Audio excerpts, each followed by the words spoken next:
Yo, what's up guys? So in this video I'm going to be showing you 5 moves that are discrepant, but that's what makes them awesome. Sometimes moves in card magic that are discrepant, it just means that, for instance, the cross-cut force, you cut the deck. Technically you cut the deck, but the force card is not the card they actually cut to, which makes it discrepant. So I'm going to be showing you 5 of those kind of moves that are just fun to do, and when they fly by, it's just like you want to smile inside because it worked. I mean, sometimes I get so happy that I just want to be like, no, seriously, did you see it though? Did you see that discrepancy there? It was awesome. I did it, but I didn't really do it, you know what I mean? Well, let's get into it. Alright, so what I'm going to do is actually stack the aces at positions 12, 26, 34, and 43. Alright, so I'll stack the aces just like that. Now all I got to do is cut once like this, and if I cut at those positions as I just mentioned, we should get 1, 2, 3, 4 aces. So this is called Bullet Catcher by John Bannon, and it's just a way to produce any cards that you want to for any type of effect. It's very versatile, you can do a lot with it, and basically what happens is the aces, or any cards you want to produce, are on top of the deck, and you turn the deck face up, and what's going to happen is you swing cut about a quarter of the deck like this into your hand, and you turn this hand over like this, palm up, and that's the top of the deck. So all I got to do is this, thumb that over like this, and keep doing that, swing over about a quarter like this, and on every other turn, all you're going to do is do that move, each time taking a card from the top of the deck, just like this. But it looks like you're taking cards from different places of the deck, but it's just the top every time. So you can use it to produce selections that people have chosen, or you can do it to produce the aces from apparently random spots in the deck. It's up to you how you do it, but I think it's a very nice move, and I like it a lot.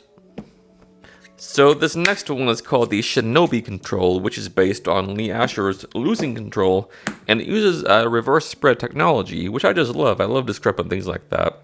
So what it looks like is this. So a card is chosen. Let's say we have the 9 of clubs. Let's put it back in the middle of the deck, right around there, and it's controlled back to the top.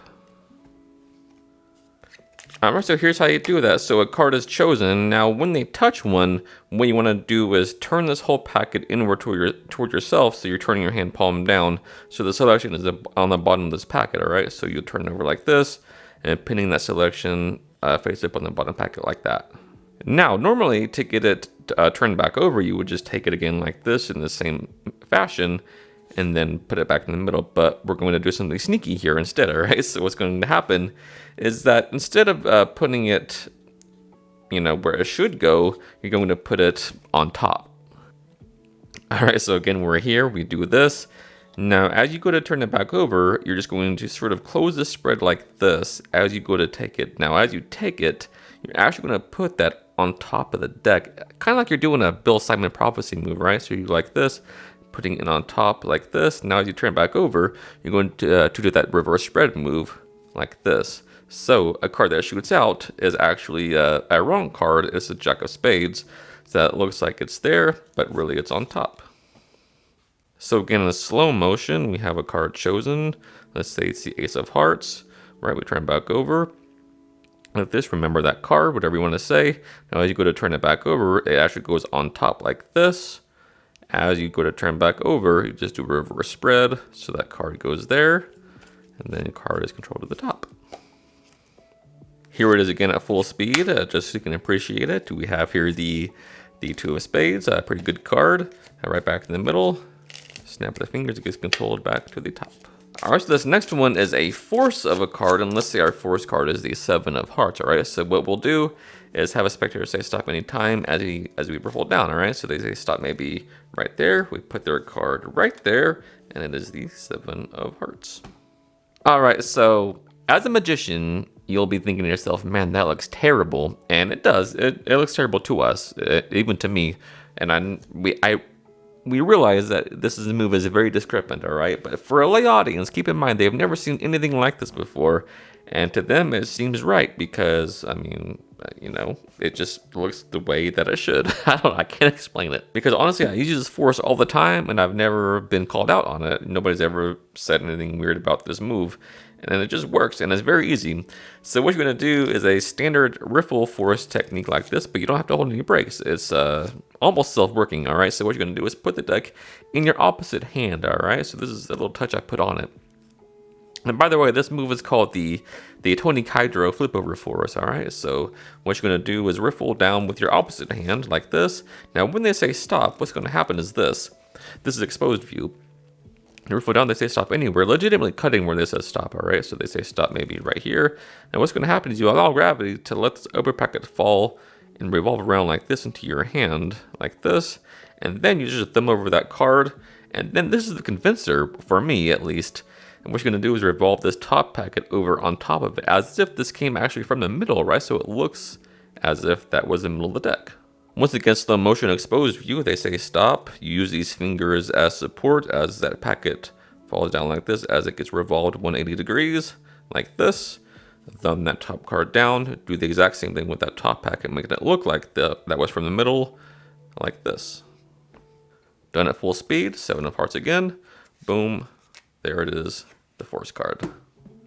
Alright, so this next one is called the Optical Control by a guy named Alain Chakwe. Pretty sure I pronounced that wrong. Either way, this is what it looks like, alright? So a card is selected in the fairest way possible. So fair, in fact, that we can do it face up so they can see what they are choosing, alright? So they say stop anytime.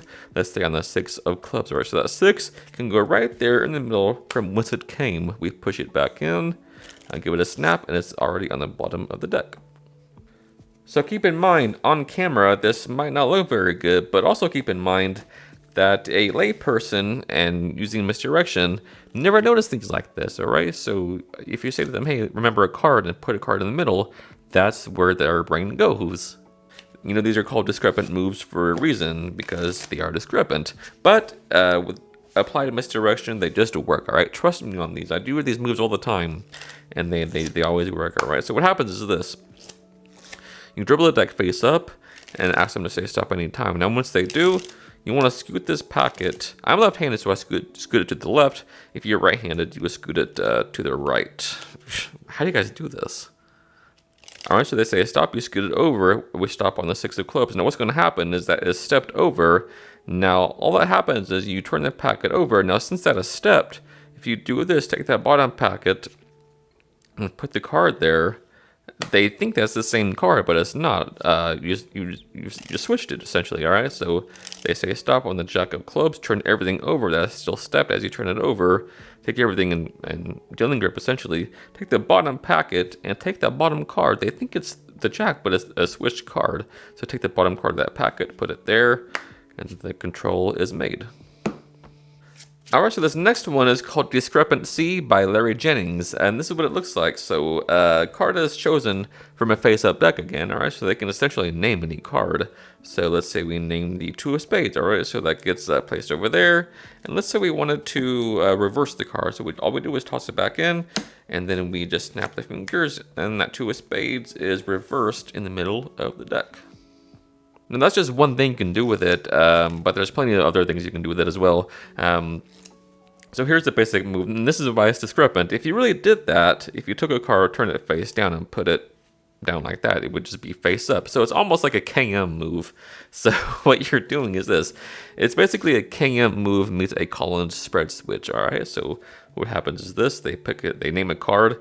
As you turn it face down, you just add this card from the bottom of the spread on top of it like this, alright? So as it turns down, you turn your wrist like this to hide it. So this is exposed view.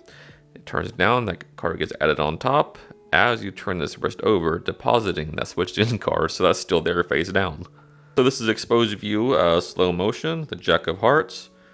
That gets added on, turn your wrist, and the switch is made, and that's still there, reversed. But for whatever reason, from this side, hidden, it looks as it should. The 6 of hearts is placed down, and what we can do is put the deck right on top of it. But if we can imagine that card turning over in the middle of the deck, we can turn our imagination into a reality, and there's the 6 of hearts right there.